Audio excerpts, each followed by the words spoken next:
시편 52편 1절 말씀부터 5절 말씀까지 함께 읽겠습니다.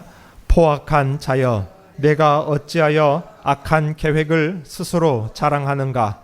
하나님의 인자하심은 항상 있도다. 내 혀가 심한 악을 꾀하여 날카로운 삭도같이 간사를 행하는도다. 내가 선보다 악을 사랑하며 의를 말함보다 거짓을 사랑하는도다. 셀라. 간사한 혀여, 너는 남을 해치는 모든 말을 좋아하는도다. 그런즉 하나님이 영원히 너를 멸하시며 너를 붙잡아 내 장막에서 뽑아내며 살아있는 땅에서 내 뿌리를 빼시리로다. 셀라. 아멘. 오늘날 성도들이 힘들다라고 느끼는 부분은 생계의 문제도 있지만 특히 오늘날에는 상당히 많은 부분이 선과 악으로 양분화시켜서 나눈다고 했을 때에 악한 자들이 번성하는 것과 그 악한 것을 목격함으로 인한 불편함입니다.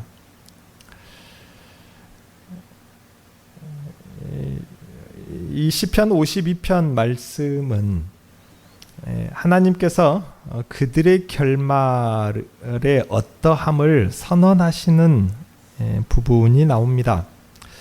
그 결말을 우리가 보고 믿음 가운데 평안할 수가 있을 것입니다.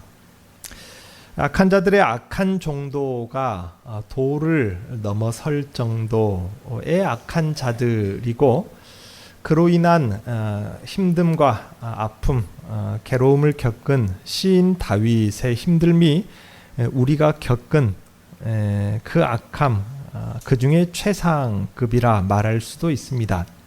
그럼에도 불구하고 다윗은 하나님을 의지함으로 그가 평안을 얻고 하나님을 찬송하는 것을 볼 수가 있습니다. 악한 자들을 우리가 어떻게 적대시해야 할 것인가가 아닙니다.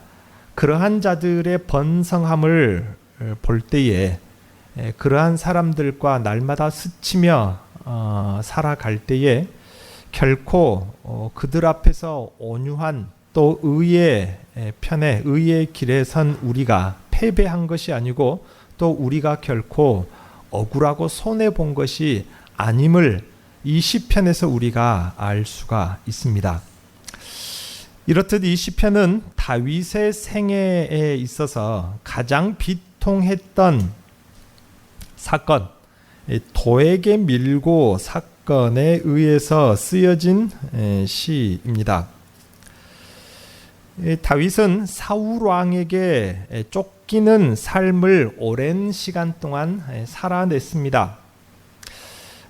사울 왕에게 쫓기는 상황을 말하지 않고 대제사장이었던 아히멜렉의 도움을 받아서 성전의 진설병으로 허기를 채우고 블레셋의 골리앗이 썼던 그 칼을 소장하고 있었나 봐요. 그 칼로 무장을 하게 됩니다. 도움을 받은 것이죠. 이 과정을 목격한 사람이 있는데 사울 왕의 목자장이라 하는 에돔 사람 도액이 이 장면을 목격을 합니다. 그래서 사울 왕에게 왜곡되게 고발을 하였고, 사울이 분노하여서 그 대제사장 아히멜렉과 거기 제사장들을 불러다가 죽이라고 명합니다. 쉽게 나서지 않겠죠. 아무도 나서지 않자 명령을 받은 도액이 제사장 85명을 죽이고 노업 땅의 제사장의 그 가족들, 처자들, 그 가축들까지 칼로 쳐서 죽인 사건입니다. 그때 다행인지 아히멜렉 대제사장, 죽임을 당한 대제사장의 아들 아비아달이 급히 도망하여 다윗에게 이 상황을 고하죠. 다윗의 마음이 어땠을까요?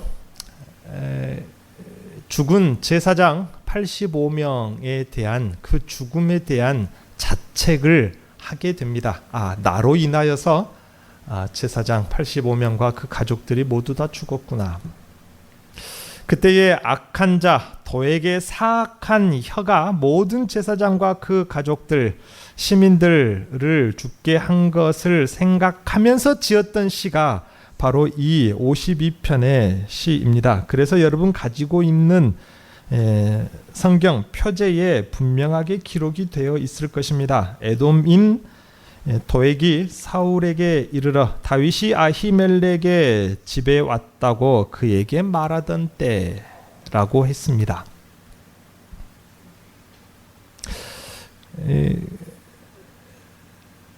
도액이 그렇게 한 동기를 시편을 보니 재물을 의지하며 자긍하는 것이라고 합니다. 재물 욕심 때문에 도액이 그렇게 했다네요. 다윗은 그런 자들의 종말을 보여주시면서 하나님께서 보여주면서 성도들의 믿음의 자세를 제시하고 있는 성경이 이 성경입니다. 항상 이렇게 억울함과 악한 자들의 번성과 그들의 포악함, 먹이를 잡아 뜯는 그 맹수 같은 모습을 항상 볼 수 있는 것은 아니지만은 우리의 인생 가운데 반드시 이런 사람들을 스칠 수밖에 없습니다. 그때에 우리가 어떠한 마음을 가지고 있어야 하는지를 우리가 떠올릴 수 있게 생각할 수 있게 하는 말씀이니 기억할 필요가 있습니다. 일시적인 재물보다 영원하신 하나님을 의지하고 하나님께 소망을 두어야 한다는 것이죠. 우리가 읽은 1절 말씀에 보면은 포악한 자와 하나님의 인자하심을 비교하고 있습니다. 여기 포악한 자, 강포한 자라는 이 표현인데 매우 독특합니다. 이 원문에 강하고 악한 자라는 말하고 영웅이라는 말이 합쳐진 말입니다. 쉽게 말하면은 영웅은 영웅인데 의롭고 선한 영웅이 아니라 악한 영웅입니다. 시인 다윗의 경멸함이 느껴지는 말 그대로 반어법이죠. 사무엘상 22장 8절 이하에 보면은 도액의 이야기가 나와 있는데 도액은 다윗의 도피처, 다윗이 피신한 곳을 이미 알고 있었습니다. 그런데 그 다윗의 도피처를 알자마자 바로 사울왕에게 뛰어가서 고한 게 아닙니다. 사울왕이 안절부절 다윗을 못 잡아서 다윗을 못 죽여서 안절부절해질 때까지 기다렸습니다. 그리고 나서 지금이구나 하고 그때 보고를 할 정도로 악한 계획을 치밀하게 세운 사람입니다. 우발적으로 그냥 자기도 모르게 습관적으로 사울왕에게 고한 것이 아니라 치밀하게 계획을 세워서 악한 행동을 한 것이라 그 말입니다. 본문은 자신의 출세를 위해 어떤 잔인하고 악한 일도 마다하지 않는 포악한 자로 말하고 있는 것입니다. 그래서 악한 영웅이여 라는 말로 시작합니다. 자신은 세속적인 성공을 위해서 잔인하고 악한 행위를 치밀한 계획 속에 실행시키는 기회주의자인 것이죠. 사실 시인이 이렇게 포악한 자를 드러내는 것은 하나님의 인자하심과 비교하기 위해서입니다. 아무리 포악한 자가 자신을 위해 악한 일을 실행해도 하나님의 인자하심은 항상 있다고 합니다. 1절 말씀에 포악한 자여 내가 어찌하여 악한 계획을 스스로 자랑하는가 하나님의 인자하심은 항상 있도다. 그러니 의인들을 결코 점령하지 못할 것이고 결국 의인들을 하나님께서는 지켜내사 세우실 것이라 선언을 하고 있습니다. 오늘날 우리가 정말로 하나님의 편에서 의의 길을 묵묵히 걸을진데 오늘 시인이 경험적으로 선언한 이 하나님의 인자하심이 항상 있다는 사실을 우리는 기억해야 합니다. 아무리 악한 자가 번성하는 그 순간을 잠시 일시적으로 목격하고 그것 때문에 불편하고 괴로울지라도 이 말씀을 항상 기억하라 그 말입니다. 하나님의 인자하심은 그럼에도 불구하고 항상 있다. 하나님께서 자기 백성들, 하나님의 의의 길에 선 자들을 반드시 지켜내신다는 약속이 중단되지 않는다 그 말입니다. 그러니까 항상 있다는 것입니다. 항상 우리에게 하나님의 약속이 적용되고 있는 중이라는 사실을 여러분 잊어버리지 마십시오. 아무리 내가 하얀 곡선을 타고 아무리 밑바닥까지 내려간 인생이 된 것 같아도 하나님의 약속이 여전히 중단되지 않고 나에게 적용되고 있는 중이라는 사실을 여러분 의심하지 마시라 그 말입니다. 잔인하고 포악한 자들 앞에서 우리 의인들이 기억할 것은 바로 하나님의 이 약속밖에 없습니다.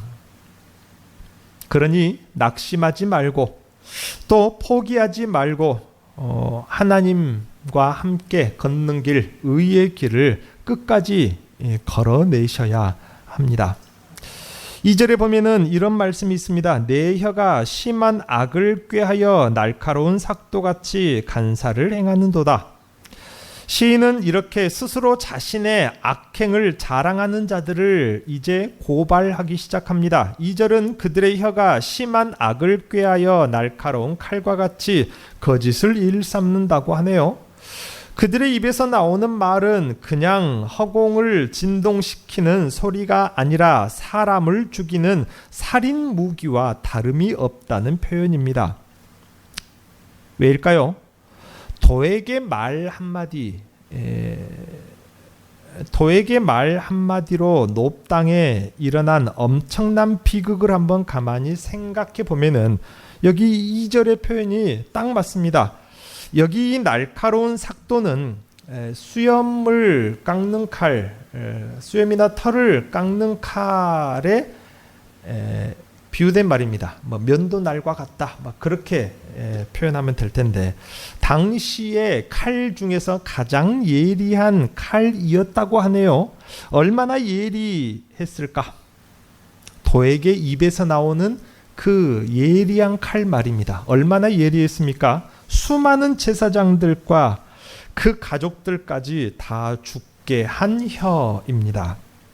오늘날에도 그런 사람들이 많습니다. 자신의 말 한마디, 특히나 요즘에는 한 줄 컴퓨터 키보드 자판기로 써 내려간 글 한 줄이 결국 다른 사람을 죽게 만드는 경우 오늘날 어렵지 않게 뉴스에서 접할 수가 있습니다. 문제는 교회 안에도 이와 같은 일들이 없지 않다는 사실입니다. 목회자와 성도의 말 한마디가 다른 성도들로 하여금 심한 상처를 입힐 뿐만 아니라 하나님을 떠나게 만들고 주님의 몸된 교회를 파괴하기까지 합니다. 사람들이 별것 아닌 줄로만 아는 말 한마디 때문에 말입니다. 이로 인해 교회 안에서 실제로 목숨을 끊는 일도 일어납니다. 최근에 제가 들은 이야기예요.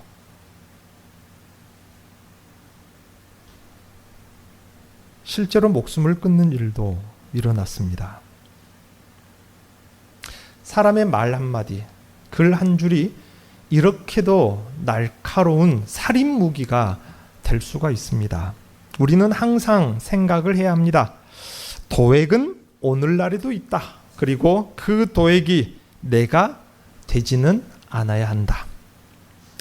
우리는 기도해야 됩니다. 내 말이 날카로운 무기가 되지 않도록 말입니다. 이거는 정말로 우리가 기도해야 될, 평생 기도해야 될 제목입니다. 똑똑한 사람일수록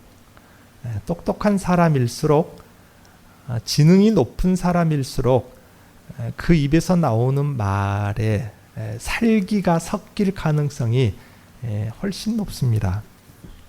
우리는 살기 있는 말, 다른 사람을 압도할 수 있는 말, 그 사람을 꼼짝 못하게 할 수 있는, 그 사람을 무너뜨릴 수 있는 내 말 한마디 하는 것, 그거를 절대로 멋있게 생각하면 안 됩니다. 이것을 멋있게 생각하니까 문제다 그 말입니다. 교회 안에서도 마찬가지입니다. 내가 말 한마디 해버리면은 절대로 그건 멋있는 말 아닙니다. 나는 살인자야, 그 말하고 똑같은 것입니다. 내 스스로가 나는 멋있게 사람을 죽일 수도 있어 라고 생각하기 이전에 나는 사람을 얼마나 세우고 살리고 힘을 주고 그에게 위로가 되는 말을 해낼 능력이 있느냐를 먼저 생각을 해야 하겠죠. 또 3절에 보면은 이런 말씀이 있습니다. 내가 선보다 악을 사랑하며 의를 말함보다 거짓을 사랑하는도다. 스스로 악함을 자랑하는 자들, 그들은 3절에 선보다 악을 더 사랑하고 의보다 거짓을 더 사랑한다고 고발합니다. 이것은 결국 사람의 마음과 관련된 부분입니다. 잘 생각해 보면은 선의 문제도 의로움의 문제도 결국 나와 다른 사람과의 관계를 어떻게 생각하느냐의 문제입니다. 다른 사람과의 관계가 전혀 형성되어 있지 않다면은 선함이나 의로움이라는 이 개념 자체가 필요가 없습니다. 그러나 하나님을 포함해서 다른 사람을 포함해서 다른 사람과 타인과 관계가 내가 시작되면서부터는 선함과 의의 마음이 필요해지는데 결국 다른 사람과 관계에서 선함과 의가 무엇입니까? 그 관계를 위해서 내 마음과 내 감정을 내어주거나 내 마음 감정을 양보해 주어야만 그 사람과 관계에서 선함과 의로움을 지켜낼 수가 있는 것입니다. 나 혼자 살지 않는 이상 아무리 가깝고 아무리 이해하기 좋은 아무리 편한 사람이 있어도 선함과 의로움을 끝까지 지켜내기에는 불편한 선택을 할 수밖에 없는 것입니다. 이것이 바로 선과 의의 마음입니다. 그러므로 이 마음은 결국 하나님의 마음, 하나님의 감정일 수밖에 없습니다. 실제로 여기 기록된 토브라는 말은, 선이라는 말은 하나님께만 수식되는 단어인 것입니다.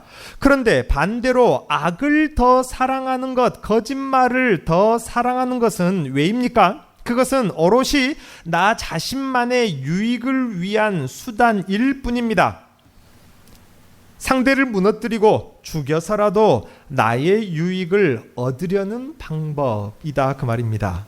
여기 악과 거짓은 악을 더 사랑하고 거짓을 더 사랑한다고 했는데 여기 사용된 사랑이란 단어는 아하바라는 단어입니다. 감정적으로 사랑하는 것입니다.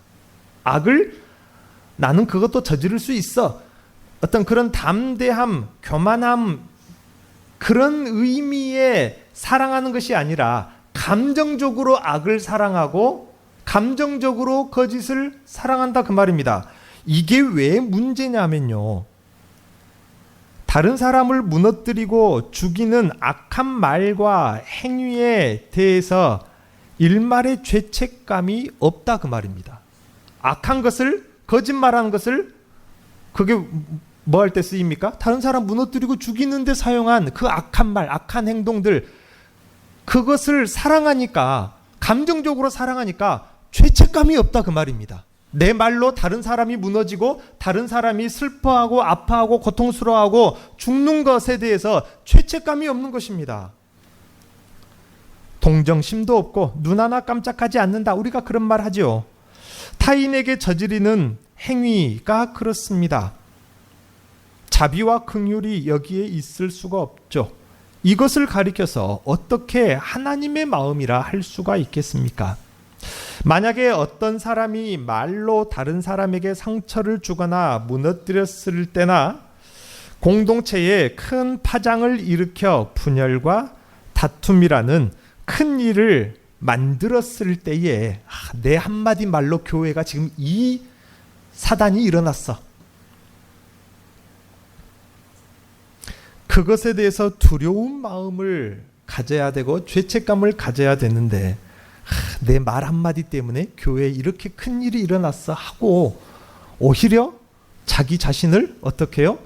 대단하게 생각하는 사람이 있더라고요.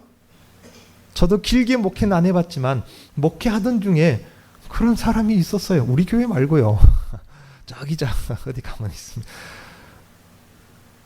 본인의 말 한마디가 교회의 큰 중대한 일을 결정하는 결정적인 말 한마디가 되니까요. 본인이 엄청나게 대단한 사람이 된 것을 즐기더라고요. 구체적으로 이야기하면 안 되니까.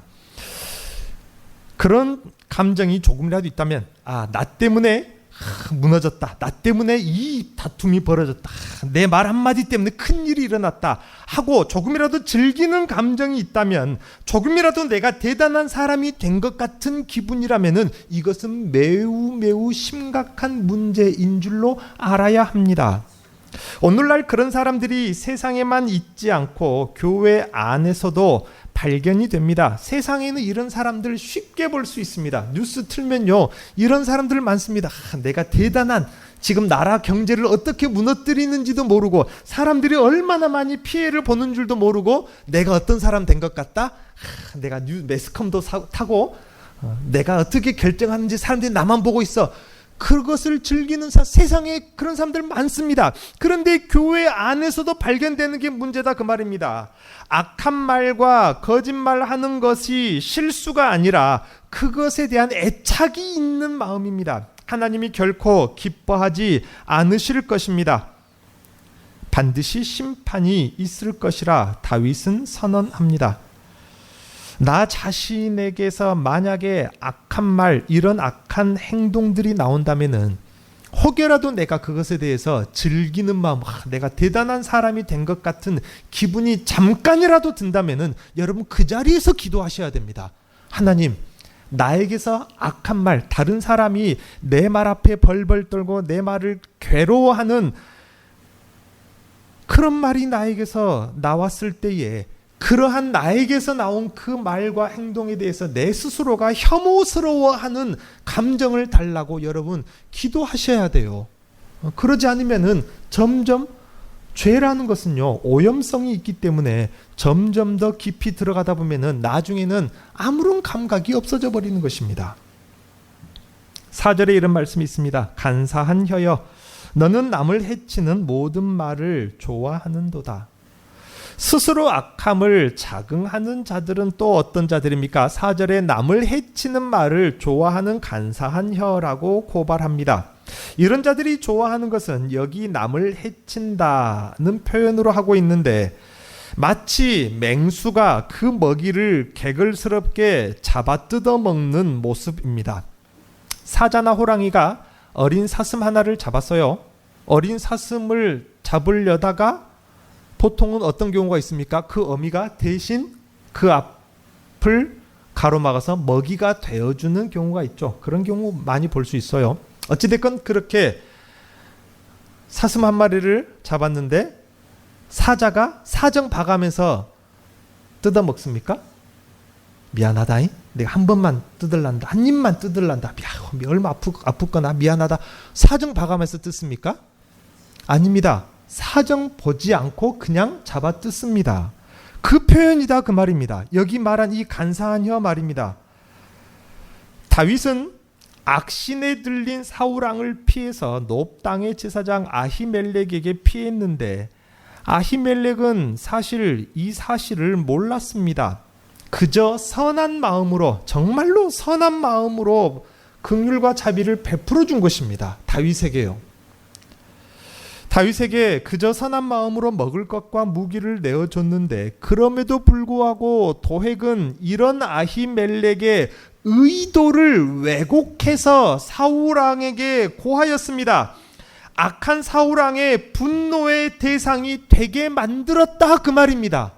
아히멜렉이 아무런 죄가 없음을 그가 알고도 왜곡되게 분노의 대상이 되게끔 만들었다 그 말입니다.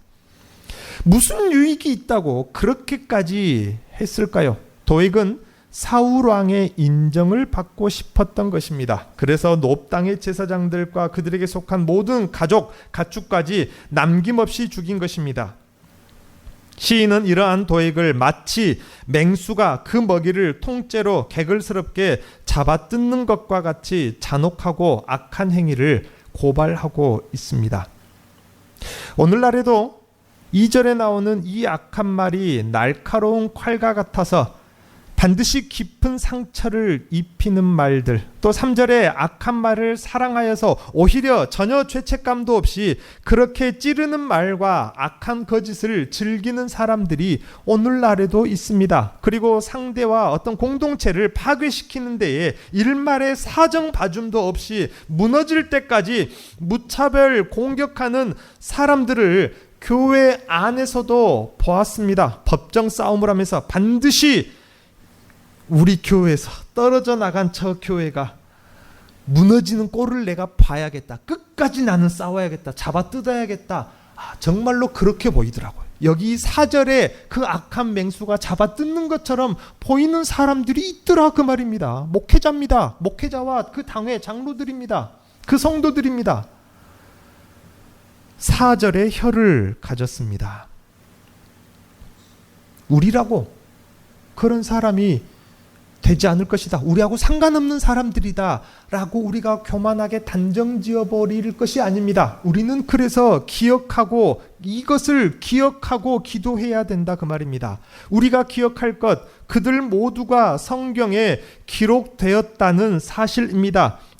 다윗 혼자 하는 생각이 아니라 이 성경은 성령의 감동으로 기록된 것이라 그 말입니다. 무슨 말입니까? 지금 다윗이 고발하고 있는 이 52편에 나오는 이런 사람들 성경에 기록이 되었다는 사실은 하나님이 그들을 다 알고 있다는 것이고 기억하고 있다는 사실을 우리는 알아야 합니다. 시인이 말하고 싶은 것은 5절입니다. 그런즉 하나님이 영원히 너를 멸하시며 너를 붙잡아 내 장막에서 뽑아내며 살아있는 땅에서 내 뿌리를 빼시리로다. 하나님의 심판은 그렇게 자신의 악함을 자랑하는 자들을 향하고 있다는 말씀이죠. 하나님이 그들을 멸하실 것이라고 합니다. 이 멸하신다는 말은 벽이 허물어지고 건물이 무너져서 완전히 형체를 알아보기 힘들 만큼 폐허로 만들어 버리시겠다는 말씀입니다. 그뿐만이 아니라 그들을 그 장막과 땅에서 뿌리째 빼어내 버리신다고 합니다. 여기 장막은 그 악한 일들을 도모하고 성취하던 세속의 번영이고 여기 땅은 그들이 살아가던 삶의 터전입니다. 그들에게는 진정한 미래도 소망도 없다는 것입니다. 지금 잠깐 번영하는 것처럼 그들이 승리하는 것처럼 보일지라도 하나님의 심판은 집요하게 그들을 향하고 있으니 그들에게는 미래도 없고 소망이 없다는 것을 알아야 합니다. 이것을 알아야 그들을 시기 질투하지 않고 그들의 번영을 부러워하지 않을 수가 있는 것입니다. 행한 대로 하나님도 역시 동일하게 그들에게 갚아주시는 것입니다. 무엇보다도 우리는 이 말씀에서 도액과 같은 흔적을 조금이라도 나에게 남기지 마소서 하고 우리는 항상 겸손히 기도를 해야 합니다. 때때로 의인이 악인에 의해서 고난을 받고 심지어 아히멜렉과 같이 죽임을 당하기도 합니다. 그러나 악인은 이런 악행에도 불구하고 더 번창하는 것처럼 보입니다. 그때 어떤 사람들은 말하죠. 정말로 신이 살아있다면 어떻게 이렇게 상황이 되도록 냅뒀을까? 우리는 그렇게 말하지 말고 이 시편을 기억해야 합니다. 하나님이 절대로 모르지 않습니다. 그들은 결국 5절 말씀과 같이 하나님의 공의로우심에 근거한 철저한 심판을 당하여서 도저히 회복 불가능한 지경에 빠지게 되고 마는 것입니다.